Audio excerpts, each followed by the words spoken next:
Hello everyone, date है आज की 24 अक्टूबर 2020। आज हम इस वीडियो में कंप्लीट द हिंदू न्यूज़पेपर का एनालिसिस करेंगे, साथ ही साथ एडिटोरियल्स का भी एनालिसिस करेंगे। So before we begin, subscribe to our channel and press the bell icon for further updates. So the first news, that is political news, that is not important for us. Bihar needs NDA Nitish lead government for development Modi. तो ये पूरी तरह से political news है। बिहार में भी election है, तो उसके बेसिस पे इस न्यूज़ को डिस्कस नहीं करेंगे। But the next news that is important, Pakistan to stay on FATF grey list till 2021। जो पाकिस्तान है उसको FATF financial action task force जो है, उन्होंने पाकिस्तान को ग्रे लिस्ट में रखा है जब तक कि उनका जो नेक्स्ट रिव्यू नहीं हो जाता, तब तक कि उन्होंने पाकिस्तान को ग्रे लिस्ट में रखा है। बिकॉज पाकिस्तान ने जो 27 एक्शन प्लान पे वर्क करना था, उसमें से सिर्फ 21 एक्शन प्लान पे ही वर्क किया है। और जो पाकिस्तान से FATF ने स्ट्रांगली ये बात बोली थी कि फुल एक्शन प्लान को एग्जीक्यूट करो बिफोर द प्लेनरी सेशन। जो अभी प्लेनरी सेशन हो रहा है FATF का, उसके पहले ही उसको पूरा कंप्लीट कर लेना चाहिए था। बट उन्होंने जो 6 पॉइंट्स थे जिस पे कि FATF जो पॉइंट दिए थे, उस पे पाकिस्तान ने वर्क नहीं किया। अब सबसे पहला जो वर्क है that is lack of action on against charitable organisation link to terror groups banned by the UN security council. अब यहाँ पे जो चैरिटेबल ऑर्गेनाइजेशन हैं, जो टेरर ग्रुप्स को कैटर करते हैं, उन पे पाकिस्तान ने कोई भी पाबंदी नहीं लगाई। Then delays in prosecution of banned individual such as Hafiz Saeed, Zakiur और रहमान लखवी और मसूद अजहर, इन पे भी उन्होंने कोई पाबंदी नहीं लगाई है। Then non compliance in cracking down on terror financing, और टेरर फाइनेंसिंग पर भी इन्होंने कोई भी तरह की जो है वो पाबंदी नहीं लगाई है। तो इसके बेसिस से पाकिस्तान का जो ट्रैक रिकॉर्ड है वो बेहद ही ख़राब है। तो एक बार FATF को डिस्कस कर लेते हैं नोट्स के बेसिस पे। जो FATF है उसको आप GS पेपर 2 से रिलेट कर सकते हैं। ये एक inter governmental policy making body है जो कि इंटरनेशनल स्टैंडर्ड में मनी लॉन्ड्रिंग और टेरर फाइनेंसिंग को कम्बैट करने के लिए कॉन्स्टिट्यूट की गई है। और ये जो है 1989 में इसको इस्टेब्लिश किया गया था, जो पेरिस में G7 समिट हुई थी। उसके बाद जो कि मनी लॉन्ड्रिंग से रिलेटेड प्रॉब्लम है उनसे फाइट करने के लिए। इसके मेंबर्स जो हैं टोटल 39 हैं, उसमें 37 कंट्रीज़ हैं और 2 रीजनल ऑर्गेनाइजेशन हैं जैसे कि gulf cooperation council and European commission. India FATF का मेंबर है और FATF का जो हेडक्वार्टर है वो जहां OECD का हेडक्वार्टर है, वहीं पे FATF का हेडक्वार्टर है। और जो इनिशियली जो है ये सिर्फ मनी लॉन्ड्रिंग से ही फाइट करती थी, बट जो 9/11 अटैक हुआ था 2001 में, उसके बाद इसका जो पर्पस है वो एक्सटेंड हो गया और टेरर फाइनेंसिंग का जो वर्क है उसको भी ये इफ़ेक्टिवली जो है वो देखती है। अब जो इफ़ेक्टिव इम्प्लीमेंटेशन, जो भी लीगल, रेगुलेटरी और ऑपरेशनल मेज़र होते हैं मनी लॉन्ड्रिंग को कम्बैट करने के लिए, टेरर फाइनेंसिंग और अदर रिलेटेड थ्रेट। अब इसके जो फंक्शंस हैं वो मनी लॉन्ड्रिंग को कम्बैट करना, टेरर फाइनेंसिंग को कम्बैट करना और मॉनिटर करना, जो भी ये अपने मेजर्स अदर कंट्रीज़ को एक्सेप्ट करने को बोलते हैं उनको मेज़र करना कि कंट्री ने एक्सेप्ट किए हैं कि नहीं, जो जो अलग अलग स्टैंडर्ड हैं वो कंट्रीज़ ने माने हैं कि नहीं। नेक्स्ट, जो मनी लॉन्ड्रिंग से रिलेटेड स्टडी करना और पता लगाना कि किसने ज़्यादा जो है कौन से देश में मनी लॉन्ड्रिंग चल रही है, ये सारा। और जो भी न्यू थ्रेट्स, जो भी परेशानियां आती रहती हैं उनसे भी डील करना, ये सारे काम FATF का है। Then next one, house panel moves action against Amazon. तो अभी जो इंडिया है उसमें नया ड्राफ्ट बनाया जा रहा है डाटा प्रोटेक्शन बिल को लेके। तो डाटा प्रोटेक्शन बिल के ऊपर जो पार्लियामेंट्री पैनल है, जो कि स्टैंडिंग कमेटी है, पार्लियामेंट्री स्टैंडिंग कमेटी है, उन्होंने जो फेसबुक, गूगल, अमेज़ॉन, फ्लिपकार्ट, इनके जो हाई लेवल ऑफिसर्स हैं उनको बुलाया कि वो अपने पॉइंट्स इसमें व्यू पॉइंट्स अपने रखें अपने, वो क्योंकि उस फील्ड में एक्सपर्ट हैं, वो अपने व्यू पॉइंट रखें कि डाटा प्रोटेक्शन बिल में क्या होना चाहिए और क्या क्या चेंजेस वो चाहते हैं। तो इसमें जो पार्लियामेंट्री जो पैनल है उसने अमेज़ॉन को बुलाया, बट उनके जो ऑफिसर्स हैं वो वहाँ पे नहीं पहुँचे। तो ये पूरी न्यूज़ है। अब इसमें जो अपने लिए इम्पॉर्टेंट है दैट इज़ पार्लियामेंट्री जो पैनल होता है, जो कि पार्लियामेंट की जॉइंट पार्लियामेंट्री कमेटी होती है, that is important for us. ये one type of ad hoc parliamentary committee होती है। Ad hoc committee means it is constituted for the special purpose. ये किसी एक स्पेशल पर्पस को देखते हुए भी कॉन्स्टिट्यूट की जाती है।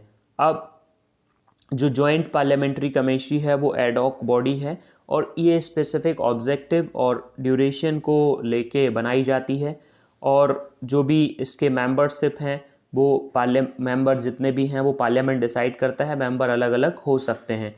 अब जब जॉइंट पार्लियामेंट्री कमेटी दो तरह से बनाई जा सकती है, या तो पार्लियामेंट के किसी भी हाउस में मोशन अडॉप्ट करके, या दूसरा तरीका ये हो सकता है कि एक जो दोनों के प्रिसाइडिंग ऑफिसर हैं राज्यसभा एंड लोकसभा के, वो एक दूसरे को लेटर लिख के अपना कंसेंसस दे दें, तो उसके बेसिस पे भी कमेटी कॉन्स्टिट्यूट की जा सकती है। अब मेंबर जो हैं वो लोकसभा के मेंबर डबल होते हैं राज्यसभा से।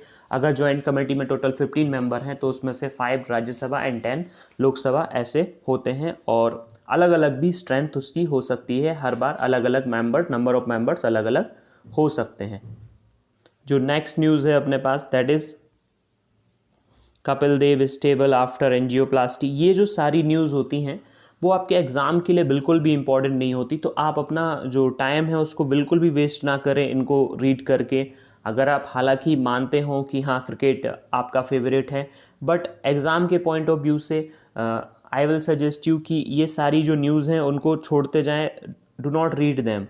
या फिर आप न्यूज़पेपर नहीं पढ़ रहे हैं तो अगर आप कोई भी काम कर रहे हैं मॉर्निंग में, so while you can play this video, और उस टाइम पे आप इसको सुनेंगे तो भी आपको बहुत सारा कुछ क्लियर हो जाएगा। बाद में आप जो टेलीग्राम का ग्रुप है, ग्रुप की लिंक डिस्क्रिप्शन में है, वहाँ से आप उस ग्रुप को ज्वाइन करके पूरे का पूरा जो नोट्स है वो अगर आप रीड कर लेंगे तो पूरा न्यूज़पेपर आपका कवर हो जाएगा विदाउट एनी प्रॉब्लम।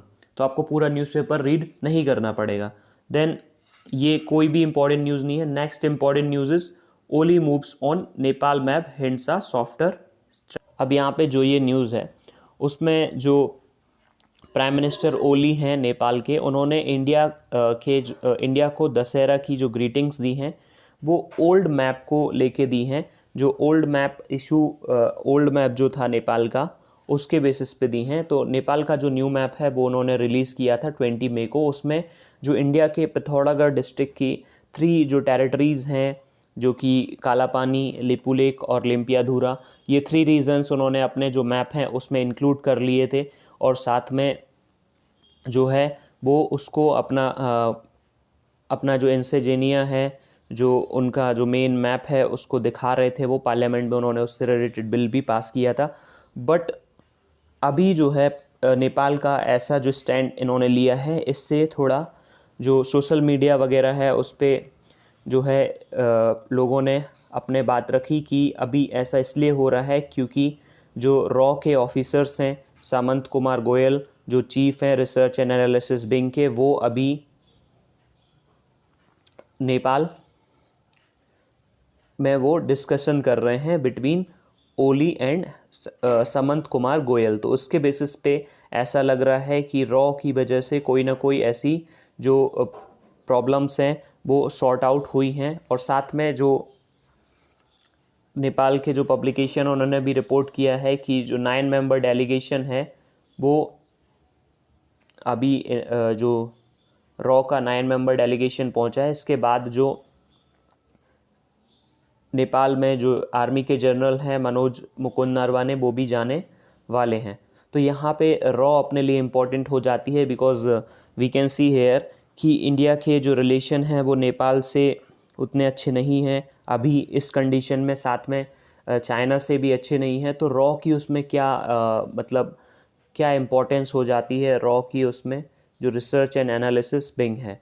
अब जो रिसर्च एंड एनालिसिस विंग है उसको 1968 में फाउंड किया गया था, और इसका जो प्राइमरी ऑब्जेक्टिव था कि वो चाइना और पाकिस्तान को काउंटर करने के लिए। अब 1968 में जो इंटेलिजेंस ब्यूरो है वो रिस्पॉन्सिबल था इंडिया की इंटरनल इंटेलिजेंस और एक्सटर्नल इंटेलिजेंस से रिलेटेड, कि इंडिया में अंदर क्या चल रहा है, कोई इंसर्जेंट ग्रुप तो नहीं है जो अनरेस्ट फैलाना चाहता है, या कोई एक्सटर्नल ग्रुप तो नहीं है जो अनरेस्ट फैलाना चाहता है। साथ में अब इंडिया का आईबी के होने के बावजूद भी इंडिया का जो है वो इंडियन इंटेलिजेंस का परफॉर्मेंस उतना अच्छा नहीं रहा कि 1962 का वॉर हो गया चाइना के अगेंस्ट, 1965 में पाकिस्तान के अगेंस्ट। तो गवर्नमेंट को ये नीड ज़रूरत महसूस हुई कि कोई ना कोई एक ऐसी बॉडी होनी चाहिए स्पेशलाइज्ड जो इंटेलिजेंस पॉइंट्स जो हैं, इनपुट पॉइंट्स हैं, वो गवर्नमेंट को दे सके। तो जो रॉ है वो इंटेलिजेंस प्रोवाइड करती है लॉ मेकर्स को, पॉलिसी मेकर्स मतलब गवर्नमेंट को, और आर्मी को। जो रॉ है वो क्लोज एक्टिविटीज़ पे क्लोज नज़र रखती है, जो कि चाइना, पाकिस्तान, म्यांमार, श्रीलंका जो है उन कंट्रीज़ पे नज़र रखती है। अब जो है प्राइमरी जो कंट्रीज़ जो फोकस में हैं वो चाइना एंड पाकिस्तान है। रॉ जो है वो सिग्निफिकेंट रोल प्ले करता है formation of Bangladesh. Raw trend and arm मुक्ति वाहिनी जो पाकिस्तान, ईस्ट पाकिस्तान के जो सेपरेट स्टेट के लिए फ़ाइट कर रहे थे, उसको रॉ ने कॉन्स्टिट्यूट किया था। अब इसका जो ऑब्जेक्टिव है ये मॉनिटर करता है political, military, economic and scientific developments in countries, जो कि जिनका जो डायरेक्ट प्रॉस मतलब उनका जो डायरेक्ट कंडीशन हो सकता है इंडिया की सिक्योरिटी से, इंडिया की फॉरेन पॉलिसी से, जो इंटरनेशनल पब्लिक ओपिनियन बनाना और फॉरेन गवर्नमेंट को इन्फ्लुएंस करना अपने जो स्ट्रॉन्ग वाइब्रेंट इंडियन, जो इंडिया का जो बाहर रहने वाला जो बाहर रहने वाले जो लोग हैं अदर कंट्रीज़ में, उनकी हेल्प से इंडिया की जो है प्रेजेंस वहाँ पे दिखाना। अब covert operation and to safeguard Indian national interest, जो मतलब छुपे हुए रहते हैं ये इनके जो एजेंट्स हैं वो अलग अलग कंट्रीज़ में, जिससे कि इंडिया का नेशनल इंटरेस्ट जो है वो बना रहे। Then anti terror operation and neutralising terror element, जो भी इंडिया के लिए थ्रेट हैं, जो भी एलिमेंट, उनसे फाइट करना। और जो इंटरनेशनल कम्युनिज्म है एंड साइज में between the two big communist nation, Soviet union और चाइना, उसको भी ये देखने का काम करती है। एज अदर कंट्रीज़ जो ये जो पावर्स हैं कम्युनिस्ट पार्टीज़ इन इंडिया, और ये कम्युनिस्ट पार्टीज़ ऑफ इंडिया को भी देखती हैं।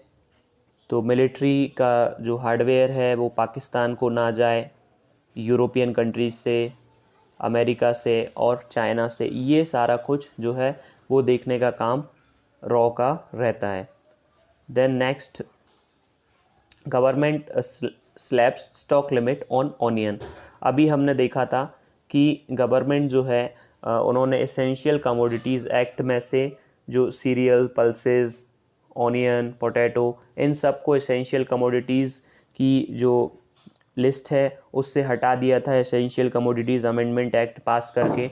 लेकिन उसमें उन्होंने एक कैविएट भी डाली थी कि अगर एक्स्ट्राऑर्डिनरी प्राइस राइज होता है, बाढ़ होता है, फेमाइन होता है, या कोई भी ऐसी प्रॉब्लम होती है रिलेटेड, तो उस केस में वो प्राइस है उस पे जो होर्डिंग है उस पे रिस्ट्रिक्शन लगा सकते हैं।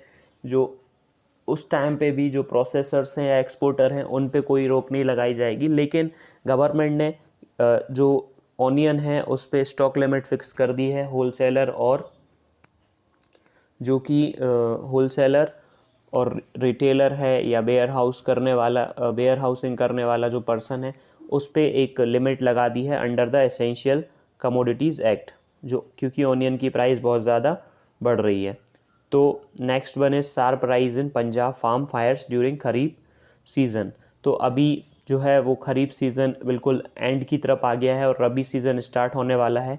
तो उसके पहले जो पंजाब में फार्मर्स हैं वो अपना जो खेत है उसमें जो स्टेबल होता है उसको बर्न कर देते हैं, because that is the easiest way for to them to get rid of chaff. जो भी एक्स्ट्रा चाफ होता है लैंड पे उसको हटाने के लिए वो ये तरीका अप्लाई करते हैं। तो इससे प्रॉब्लम ये पॉज होती है कि उससे जो पार्टिकुलेट मैटर्स हैं वो एयर में बढ़ जाते हैं, साथ ही साथ स्मोक बहुत ज़्यादा बढ़ जाता है। और अभी जो है वो सीज़न, आपको पता है कि आने वाला सीज़न जो है वो विंटर सीज़न है, तो विंटर सीज़न में जो है वो फॉग क्रिएट होता है और स्मोक से वो मिलके स्मॉग बनाता है, जिससे कि बहुत ज़्यादा ही प्रॉब्लम हो जाती है।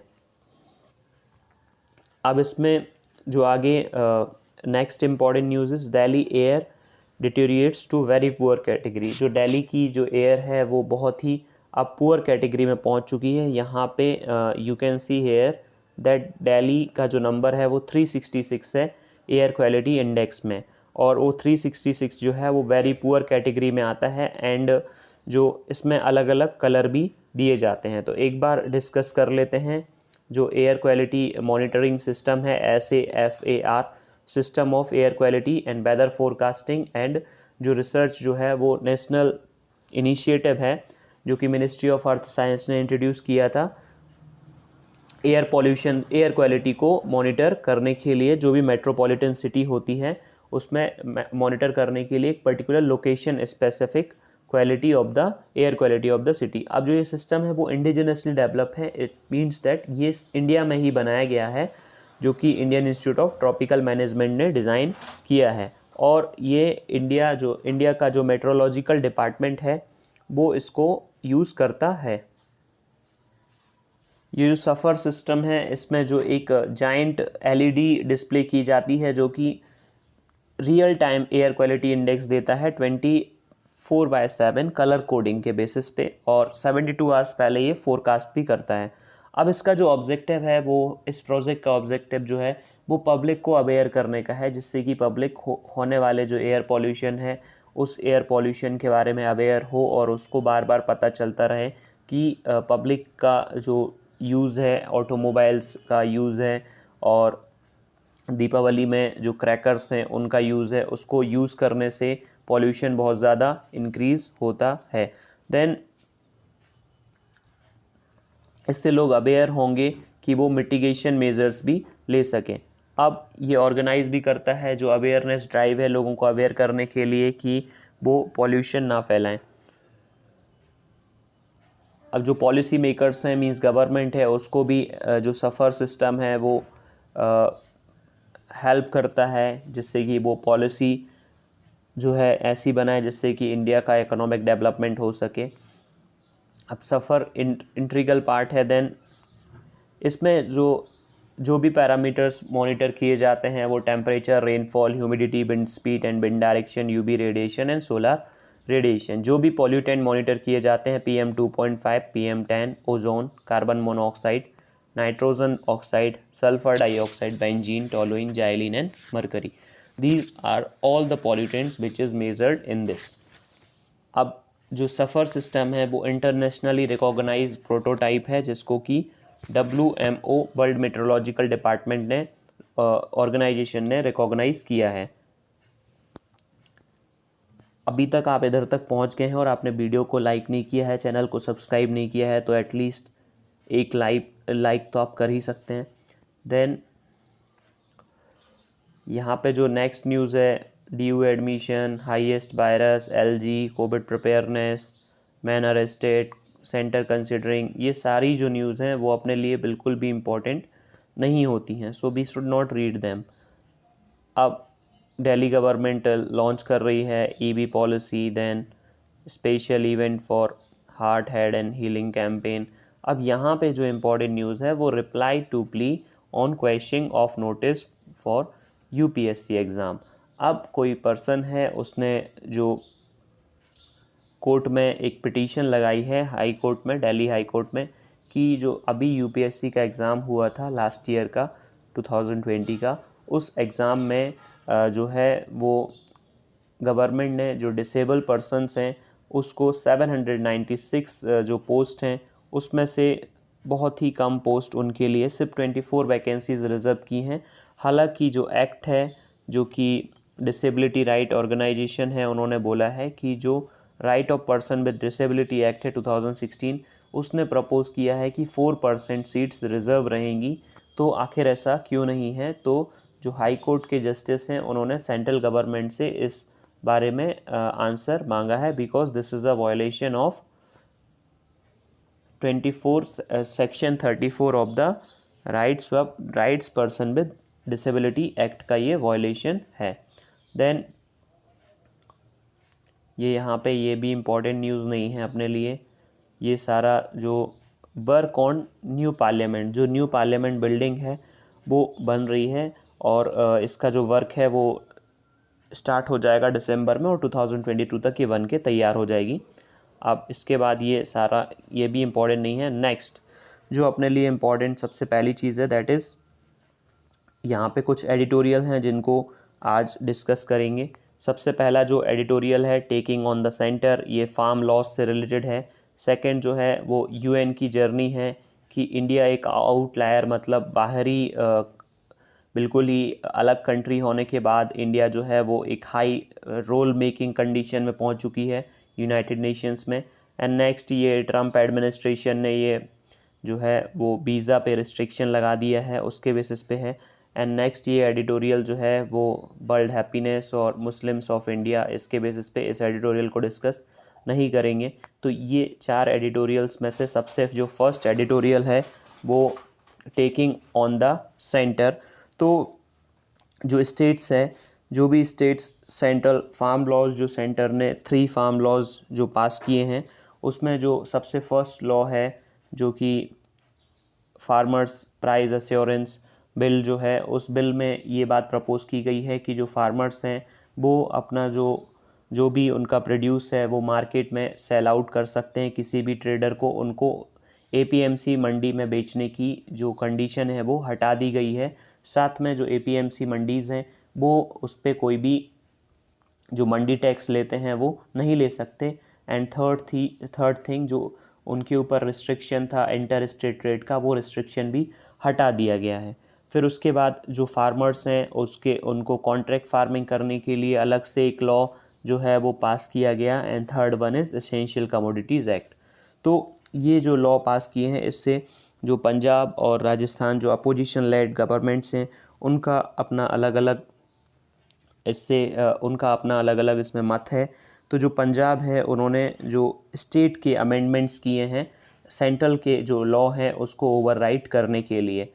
अब यहाँ पे एक बात इम्पॉर्टेंट हो जाती है कि सेंटर ने जो लॉ बनाए हैं वो कॉन्करेंट लिस्ट को देखते हुए बनाए हैं। अब स्टेट्स के पास ये पावर है कि वो सेंटर के लॉ को अपने अकॉर्डिंग चेंज कर सकती है, लेकिन इसके लिए प्रेसिडेंट का जो एसेंट है वो रिक्वायर्ड रहता है। So we have to see whether it will be given और नॉट। बट यहाँ पे पंजाब ने जो है वो लॉ तो पास कर दिया है सेंटर के लॉ को ओवरराइट करते हुए। अब यहाँ पे जो है वो सेंट्रल गवर्नमेंट का कहना है कि वो फार्म जो लॉ है उसको इस तरह से पास कर रही है जिससे कि फार्म सेक्टर जो है वो लिबरलाइज हो जाए। बट जो पंजाब गवर्नमेंट है उसका कहना है कि it is protecting the small and marginal farmers from the agonies of transition, मतलब उनको अचानक से इतना सब कुछ चेंज किया जा रहा है तो उससे बचाने के लिए हम ये लॉ लेके आ रहे हैं। अब यहाँ पे जो है इशू जो मेन है कि क्या प्रॉब्लम रही इसमें, कंसेंसस जो है वो दोनों के बीच में नहीं है, सेंटर और स्टेट के बीच में कंसेंसस नहीं है क्योंकि उन्होंने कोई भी डिबेट नहीं की है। जो भी ये चेंजेस लाने से पहले जो ना ही स्टेट से डिबेट की है, ना ही मिडिल मैन से, ना ही फार्मर्स से, ट्रेडर्स से, किसी से भी डिबेट नहीं की गई है, उनसे उनके सजेशन नहीं लिए गए हैं। तो इस वजह से ये प्रॉब्लम्स क्रिएट हो रही हैं। अब जो पंजाब है उसमें बहुत ज़्यादा इससे रिलेटेड जो एजिटेशंस हैं वो भी हो रहे हैं और अकाली दल जो मेन अपोजिशन पार्टी थी पंजाब में, वो भी एनडीए से अलग होके उन्होंने इस्तीफ़ा दे दिया था। तो एग्रीकल्चरल जो कम्युनिटीज़ हैं उसको बहुत ज़्यादा प्रॉब्लम हो रही है। अब जो बिल है वो ये बताता है कि जो एग्रीकल्चरल सेंसस है 2015-16 का, उसमें ये पता चला था कि लगभग 86.2% जो फार्मर्स हैं उनके पास लेस देन 5 एकर्स ज़मीन है और मेजॉरिटी ऑफ देम के पास लेस देन 2 हेक्टेयर ज़मीन है। तो अब इतनी लिमिटेड ज़मीन से वो जो है मल्टीपल मार्केट का उनके पास एक्सेस नहीं है। तो पंजाब का कहना है कि उनको जो है वो फेयर प्राइस नहीं मिलेगा और प्राइवेट प्लेयर्स है वो उतने अच्छे से नेगोशिएट नहीं कर पाएंगे जो स्मॉल फार्मर्स हैं। अब जो फार्मर्स हैं उनको हैरेस किया जाता है, उनका जो भी प्रोड्यूस है वो एमएसपी से कम रेट पे परचेस करके जो है प्राइवेट प्लेयर्स उनको बहुत ज़्यादा हार्म करते हैं। अब इस लॉ में पंजाब गवर्नमेंट ने ये इंट्रोड्यूस किया है कि अगर कोई भी पर्सन जो है वो एमएसपी से कम पे परचेस करता है फार्मर्स का प्रोड्यूस, तो उस पर 3 इयर्स की जो है वो जेल टर्म रहेगी। और जो सेंटर ने जो मंडी टैक्स हटा दिया था, जो फ़ी हटा दी थी ट्रांजैक्शन फ़ी, उसको भी वापस पंजाब लेके आया है। अब जो पंजाब का ये प्रपोज्ड अमेंडमेंट है, ये देखना होगा कि वो कैसे स्टैंड करता है, बिकॉज जो सेंट्रल गवर्नमेंट है उन्होंने इसको 33B जो कॉन्करेंट लिस्ट है उसका 33B क्लॉज यूज़ करते हुए लॉ को पास किया। अब जो स्टेट गवर्नमेंट्स है अगर उसको चेंजेस लेके आने हैं तो प्रेसिडेंट का एसेंट तो लेना ही पड़ेगा, बिकॉज जो कॉन्करेंट लिस्ट है वहाँ पे ट्रेड एंड कॉमर्स है in production supply and distribution of food stuffs. तो सेंट्रल गवर्नमेंट ने उस डेफिनेशन को, जो उसकी जो डेफिनेशन है उसको थोड़ा वाइड कर दिया और उस डेफिनेशन के अंदर उन्होंने ये जो 3 बिल हैं इनको सेट कर दिया और पार्लियामेंट ने उन तीनों बिल को स्टेट्स के डोमेन से खींचते हुए पास कर दिया। तो राजस्थान ने डिसाइड किया है कि वो जो है इस बिल को अपोज करेंगे, सुप्रीम कोर्ट में अपोज करेंगे, और छत्तीसगढ़ जो है वो भी इसी को कंसीडर कर रहा है। So we have to see what will happen. तो आपको कुछ इंपॉर्टेंट पॉइंट्स इसमें मिले होंगे कि सेंटर जो स्टेट्स हैं उनसे कंसल्टेशन नहीं किया गया, साथ में आपको ये इंपॉर्टेंट पॉइंट्स मिले हैं कि ये कॉन्करेंट लिस्ट में आता है। तो आप ये सोच सकते हैं कि कौन कौन सी लिस्ट होती हैं, 3 लिस्ट होती हैं और उसमें कैसे चेंजेस लाए जा सकते हैं। नाउ नेक्स्ट जो एडिटोरियल डिस्कस करना है, that editorial is about United Nations. जो यूनाइटेड नेशंस है उसकी 75th एनिवर्सरी अभी थी और उसमें राइटर ने बहुत जो मेजर ट्रेंड्स हैं यूएन की स्टार्टिंग से लेके अभी तक और उसमें इंडिया का क्या रोल रहा है इसके बारे में डिस्कस किया है। अब जो यूनाइटेड नेशंस हैं वो उसकी वजह से बहुत सारे जो रिफॉर्म हैं और बहुत सारी जो डिफरेंट डाइवर्स ऑब्जेक्टिव हैं उनको अचीव किया गया है। अब जो इसके मेंबर्स हैं उसमें जो इंडिया है वो यूनाइटेड नेशंस का फाउंडिंग मेंबर्स हैं और इसको जो राइटर के पर्सपेक्टिव से राइटर ने इसको 3 फेज़ में डिवाइड किया है, first phase, second phase and third phase. First phase में राइटर बात कर रहा है कि जो until the end of cold war, मतलब स्टार्टिंग से लेके एंड ऑफ कोल्ड वॉर जो कि 1989 में एंड ऑफ कोल्ड वॉर था, तब तक का जो पीरियड है उसको राइटर ने फर्स्ट फेज़ में रखा हुआ है कि जो इंडिया है उसने ऐसा सीख लिया था कि जो भी डिप्लोमेटिक इन्फ्लुएंस है एशिया और वर्ल्ड में, उसमें जो भी आर्म कॉन्फ्लिक्ट हो रही हैं उसमें इंडिया जो है वो एक तरह से नॉन अलाइनमेंट की पॉलिसी रखे हुए था।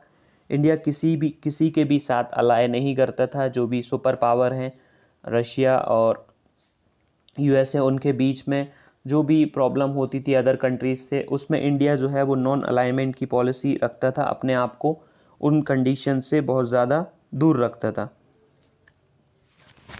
अब इंडिया ने ये भी सीखा कि जो इंडिया के जो बहुत सारे बायलैटरल प्रॉब्लम्स हैं जैसे कि जम्मू एंड कश्मीर से रिलेटेड, तो उस प्रॉब्लम में भी यूएन ने कोई स्पेसिफिक रिजॉल्व अभी तक नहीं किया है। प्रॉब्लम्स बहुत पहले से है बट वो प्रॉब्लम अभी तक जो है इतने टाइम के बाद भी सॉल्व नहीं हो पाई है।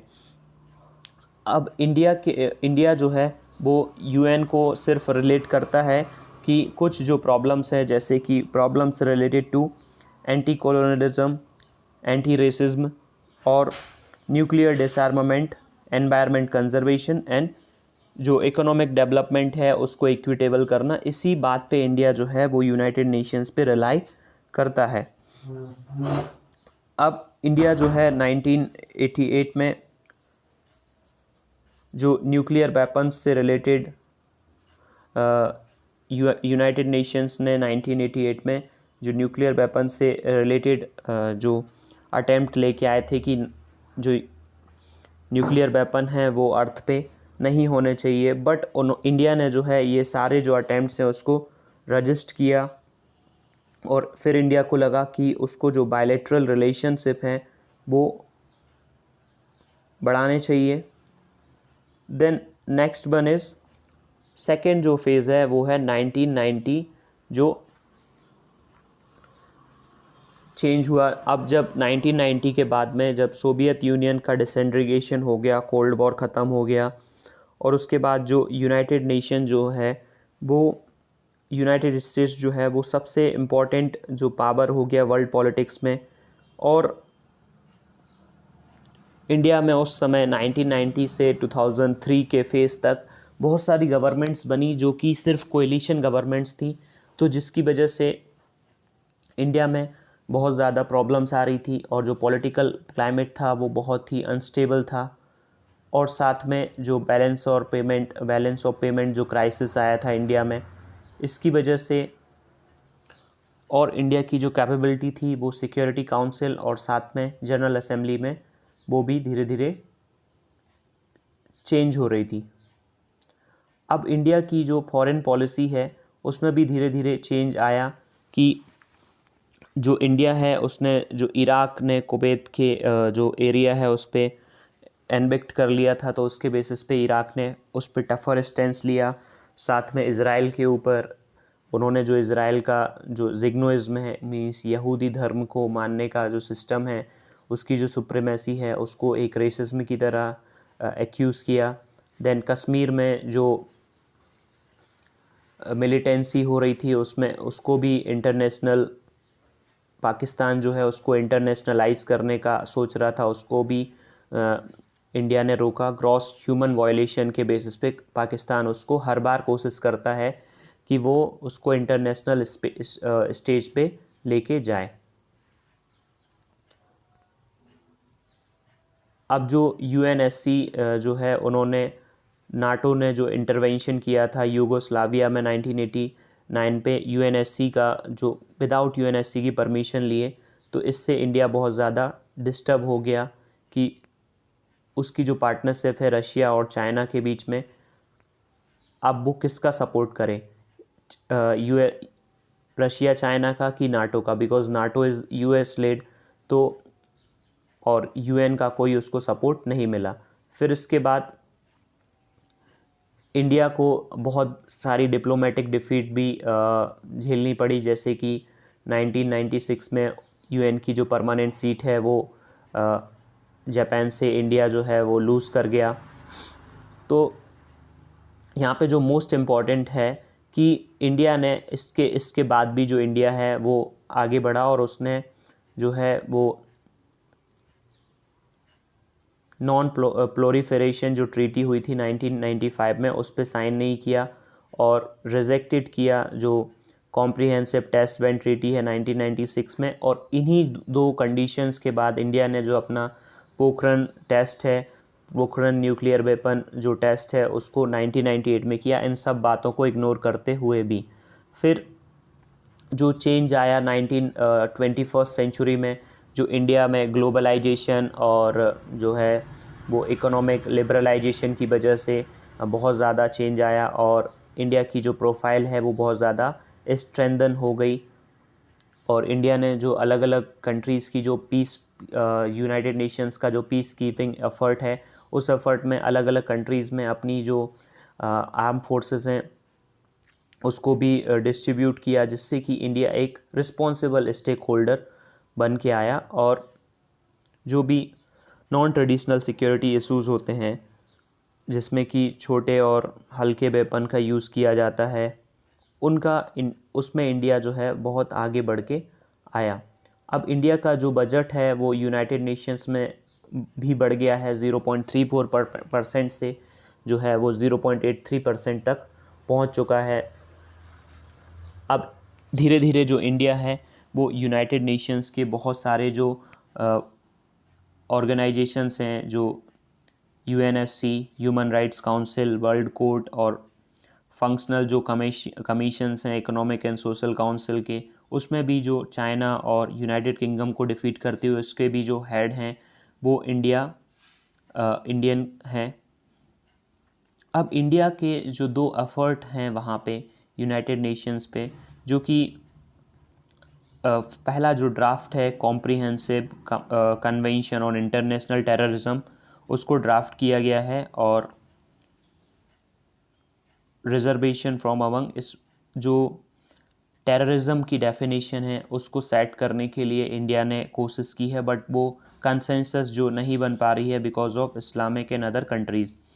देन अब सिक्योरिटी काउंसिल का जो क्वेश्चन है, सिक्योरिटी काउंसिल में जो P5 परमानेंट मेंबर्स हैं वो उनका चेंज नहीं हो पा रहा है। लास्ट 25 ईयर्स से वो उसी कंडीशन में स्टक है जब से उसमें रिफॉर्म की बात की गई है।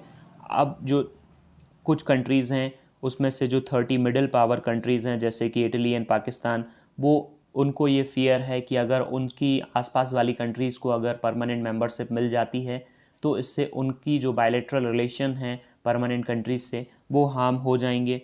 साथ में इंडिया ये कर सकता है, एक कंसेंसस ये डेवलप हो सकता है कि एक ऐसे न्यू कैटेगरी डेवलप कर ली जाए यूनाइटेड नेशन सिक्योरिटी काउंसिल में, जहाँ पे परमानेंट नॉन परमानेंट मेंबर्स हैं उनको लॉन्गर ड्यूरेशन के लिए रखा जा सके विदाउट अ वीटो पावर, ऐसा किया जा सकता है। अब जो इंडिया का जो आगे का रोल है वो इससे डिसाइड होगा कि इंडिया कैसे जो है वो जो भी क्राइसिस हैं, डिफरेंट क्राइसिस हैं, उनसे कैसे फाइट करता है। जो इंडिया में इकोनॉमिक स्लो डाउन चल रहा है, जो इंडिया का रिलेशन चाइना के साथ अच्छा नहीं है, अभी इंडिया नेक्स्ट ईयर 1 जनवरी से अपना जो नेक्स्ट टर्म है यूनाइटेड नेशन सिक्योरिटी काउंसिल का नॉन परमानेंट मेंबर का वो स्टार्ट करेगा। अब इंडिया का ये रोल है कि इंडिया जो भी चार्टर के प्रिंसिपल्स हैं, साथ में टेरर फाइनेंसिंग से रिलेटेड जो भी केसेस हैं उनको सिक्योर करने की कोशिश करेगा, उसमें अपना रोल स्पेशल रोल प्ले करने की कोशिश करेगा। और जो ट्रूप कंट्रीब्यूटिंग कंट्रीज़ हैं, जो पीस कीपिंग ऑपरेशन है, उसमें भी इंडिया अपना जो एफर्ट है उसको बढ़ाएगा। अब नेक्स्ट जो है वो सबसे बड़ी जो अभी जो इशू है, जो आर्टिकल जो है वो कंक्लूड होता है कि अभी जो सिचुएशन है वो ट्रम्प एडमिनिस्ट्रेशन जो है वो मल्टीलेटरल इंस्टीट्यूशन की तरफ उन्होंने उनका जो सॉरी मल्टीलेटरल जो इंस्टीट्यूट हैं उन तक जो ट्रम्प एडमिनिस्ट्रेशन है उनका जो अभी रवैया रहा है वो बहुत ही अलग है। उसके बाद जो यूएस चाइना इक्वेशन है वो भी चेंज हो रहे हैं, और चाइना का जो पॉलिटिकल आइसोलेशन है वो नोवल कोरोना वायरस की वजह से चाइना को पॉलिटिकली आइसोलेट कर दिया गया है। एंड चाइना जो है उसका लद्दाख में अग्रेशन एंड साउथ चाइना सी में जो अग्रेशन है उससे इंडिया को बहुत सारे चैलेंजेस हो सकते हैं यूएनएससी में। और चाइना भी ये चाहेगा कि वो फॉर्मल मीटिंग जो है यूनाइटेड नेशन की करवाए कश्मीर के इशू को लेके। तो इंडिया को इस टाइप की जो कंडीशंस हैं उससे बचने के लिए कुछ करना पड़ेगा, और India should not be neutral now because India की जो प्रॉक्सिमिटी है वो यूनाइटेड स्टेट्स ऑफ अमेरिका के साथ बढ़ रही है। तो इसके बेसिस पे इंडिया जो है वो नए एवेन्यूज़ फाइंड कर सकता है। अब नेक्स्ट ये जो पूरी न्यूज़ है वो हैदराबाद से रिलेटेड है, वहाँ पे जो बाढ़ आई थी। फिर इसके बाद नेक्स्ट यहाँ पे अपने लिए इम्पॉर्टेंट नहीं है कोई भी news. Then next is 30 vaccines programmes under way in India. India में जो है वो 13 जो वैक्सीन है वो उन पे वर्क किया जा रहा है। A mistake to have left Quad says Australia. अब ऑस्ट्रेलिया का ऐसा कहना है, जो ऑस्ट्रेलिया के एनबॉय हैं इंडिया में, उनका कहना है कि ऑस्ट्रेलिया अगर क्वाड जो ग्रुप है उसको लेफ़्ट कर देता तो बहुत बड़ी एक मिस्टेक होती, और ये एक तरह से जो है वो ऑस्ट्रेलिया के लिए, इंडिया के लिए, जापान के लिए और यूएसए के लिए एक अच्छा फोरम है, जिससे कि वो चाइना की बढ़ती हुई जो साउथ चाइना सी में जो अग्रेशन है उसको जो है वो काउंटर कर सकते हैं एशिया पैसिफिक रीजन में, इंडो पैसिफिक रीजन में।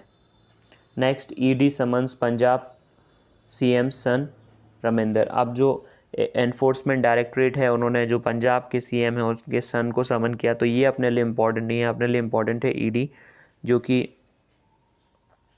1957 में उसका नाम चेंज करके उसको ईडी किया गया था। आप नोट्स को एक्सेस करके इसको रीड कर सकते हैं। Then next one is India to chair ILO forum after 35 years. जो इंडिया है वो अक्टूबर 2020 से 2021 तक जो है वो इंटरनेशनल लेबर ऑर्गेनाइजेशन का चेयरमैन रहेगा, जिसमें कि जो लेबर सेक्रेटरी हैं वो उसको प्रिसाइड करेंगे।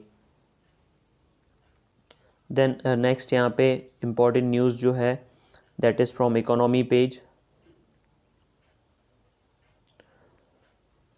जो कि मॉनेटरी पॉलिसी कमेटी के जो मिनट्स हैं जो उन्होंने रिलीज़ किए हैं उसके बेसिस पे ये पता चला कि जो इंडिया है, जो रिज़र्व बैंक ऑफ इंडिया है, उन्होंने इन्फ्लेशन बढ़ने के बाद भी एकोमोडेटिव पॉलिसी स्टैंस लिया है, क्योंकि उनका कहना है कि जो सेकेंड वेव ऑफ कोविड-19 है वो उसको देखना चाहते हैं कि उसमें आखिर क्या होता है, because winter season is arriving. तो विंटर सीजन की वजह से जो second wave of corona virus है अगर वो अराइव होता है तो उसकी क्या कंडीशंस बनेगी, तो वो अभी ये नहीं देख रहे हैं कि इन्फ्लेशन अगर बढ़ रहा है तो इन्फ्लेशन को कम करने के लिए वो मनी सप्लाई को थोड़ा कम कर दें और रेट्स को बढ़ा दें, वो ये अभी नहीं देख रहे हैं, तो उन्होंने एकोमोडेटिव पॉलिसी स्टैंस लिया है। अब सेकंड जो इम्पॉर्टेंट न्यूज़ है, फॉरेक्स रिजर्व जो हैं वो रिकॉर्ड हाई पे 555 बिलियन पे पहुंच गए।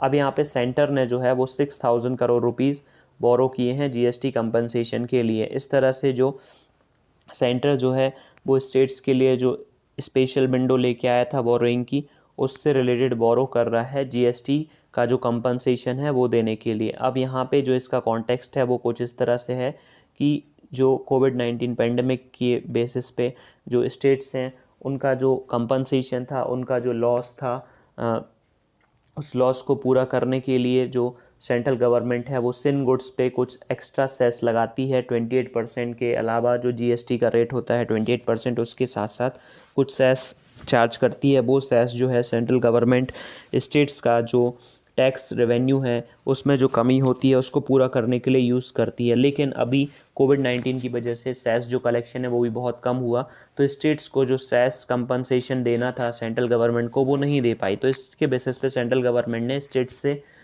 जो ये बोला कि वो मार्केट से बोरोइंग कर सकते हैं या फिर सेंट्रल गवर्नमेंट स्टेट्स के लिए बोरो कर सकते हैं, जो कि 2.35 लाख करोड़ रुपीज़ का जीएसटी कंपनसेशन बाकी था।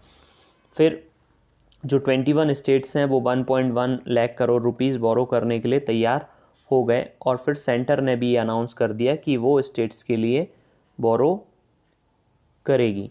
तो इसके बेसिस पे यहाँ पे अभी सेंटर ने 6000 करोड़ रुपीज़ जो हैं वो बोरो किए हैं, जो कि 5.19% इंटरेस्ट रेट पे है, और इसका जो पेमेंट है वो सेंटर जो है वो जीएसटी कंपनसेशन से ही, जीएसटी कंपनसेशन सेस है उससे ही करेंगे। साथ ही साथ जीएसटी कंपनसेशन सेस की जो डेडलाइन है 2022 उसको भी गवर्नमेंट जो है वो इंक्रीज़ कर सकती है। अब ये था आज का डिस्कशन। अगर आपको डिस्कशन अच्छा लगा है तो वीडियो को लाइक करें, चैनल को सब्सक्राइब करें और वीडियो को अपने फ्रेंड्स के साथ शेयर भी करें। Thank you very much.